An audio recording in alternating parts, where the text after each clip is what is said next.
Let's get it. Succeeding in the classroom. Social emotional learning and classroom management. Page 1.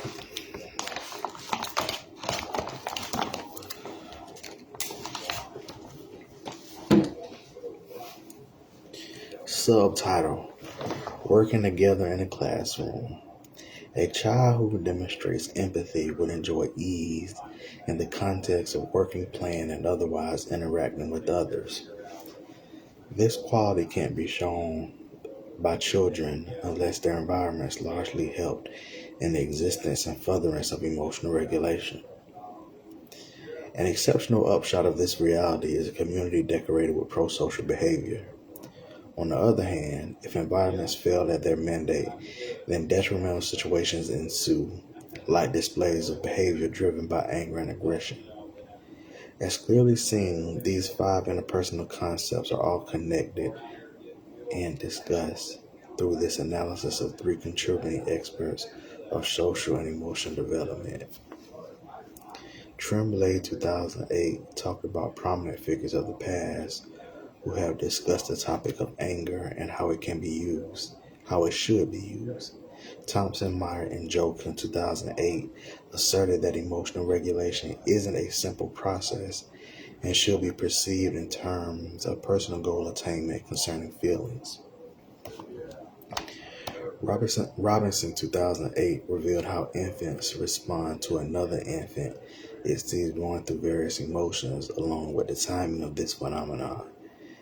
In view of this deep understanding of children, the main point of this article is revealed. Caregivers should continually demonstrate productive behavior guided by appropriate emotions, which will promote emotional regulation, empathy, and pro-social behavior. The benefits that will come as a result include less angry outbursts, productive use of angry feelings, and less aggressive behavior. This investigation will elaborate on these positives.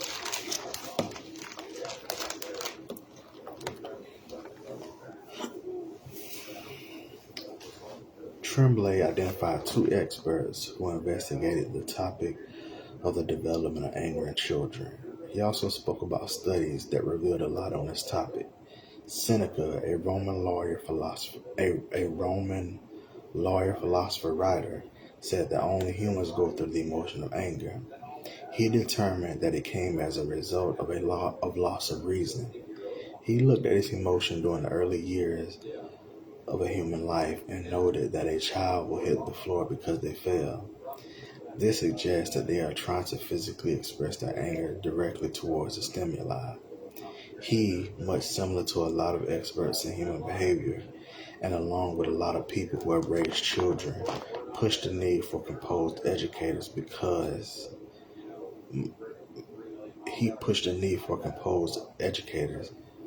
and parents because the reality is children's misbehavior was the result of imitation of adults.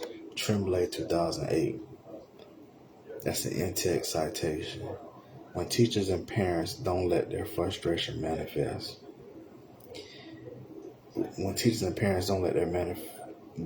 frustration manifest itself by throwing books or yelling insults at children, they set the example of emotional regulation.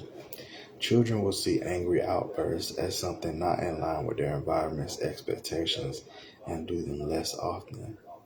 Since this investigation has discussed how calm caregivers produce calm children, it will now move on to how the discussion of expert opinion of emotional regulation.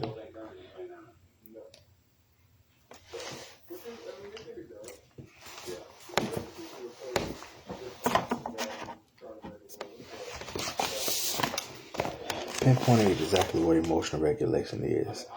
Thompson, Meyer, and Joachim wrote emotional regulation consists of the internal and external processes responsible for monitoring, evaluating, and modifying emotional reactions, especially their intensity and timing, to accomplish one's goal.